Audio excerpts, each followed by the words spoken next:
Wow, ikaw na nga talaga yung hinahanap ko. Mabuti na lang ay napadpad ka sa bidyong ito. Maaring itong reading na ito ay tumpak sa'yo. If ever naman hindi, well, leave it. If ever okay lang sa'yo, take it. But ito ay gabay kapalaran lamang na maaring magkatotoo or hindi. Okay, ano nga ba ang pwede mong mahakot sa iyong gabay kapalaran sa oras na ito? Kaya makinig ka, saglit lang ito. Okay, here we go. Ano nga ba ito? Okay, dito no, nakikita ko no, kailangan mong bumangon, kailangan mong maging matatag. Dito this lately or coming lately na maaring dito ay marami ka mga depression or magiging magulo ang utak mo. Kailangan mong maging matatag ka sa anumang hamon ng buhay mo. You are always be think positive.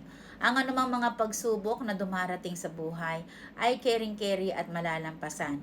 If merong simula, merong wakas, kaya maging positive ka. I-let go mo yung mga bagay-bagay na nagpapagulo sa utak mo ngayon. Kasi kasagsagan ito hindi maganda. So itong 2024 mo na to ay makakaranas ka ng mga matitinding mga pagsubok, pero kagaya ng sinabi ko, kung ito ay nangyari na o nalampasan mo na, there is something na dito ay magiging gross ka na dito ay magiging high level up ang iyong mapupuntahan. Kung ano man itong mga pinagdaanan mo na to, pinagdadaanan mo na to, huwag ka mawala ng pag-asa dahil dito ay magkakaroon ka ng kaginhawaan. Magtatapos din yan ang mga matitinding mga kasagsagan. Excuse me.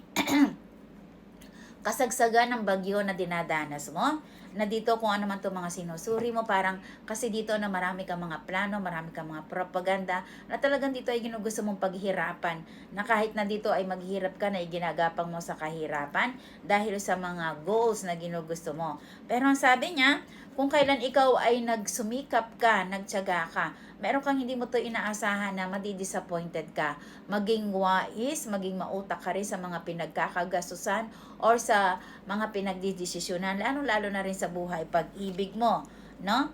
Na dito ay maaring dito pala ay nagkaroon ka, if ever na dito ay nagkaroon ka ng pag-ibig na yumurak sa iyong pagkatao, sa iyong buhay, na pinagkatiwala mo ang lahat pero sa isang iglap biglang nawala. Pero ang sabi niya, maging positive ka. It's time to be rise, kaya dito rin ay maging kontento ka.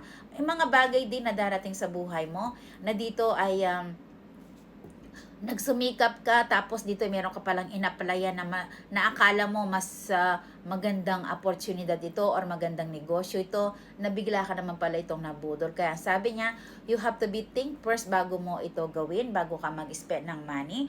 Pero iilan din sa inyo, if ever na dito ay nawalan sila ng trabaho or something na talagang wala sila, na dito naman pala ay merong opportunity na naghihintay sa kanila, na dito ay magkakaroon ng kabuhayan na mag-aahon sa kanilang kahirapan.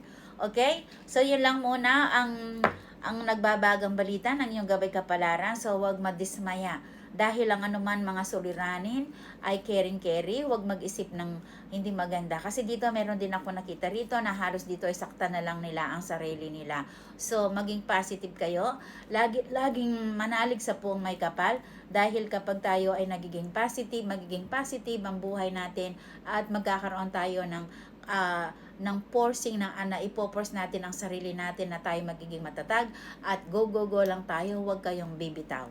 Okay, so yun lang muna ang nagbabagang balita ng iyong gabay kapalaran.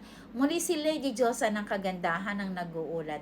Thank you and goodbye!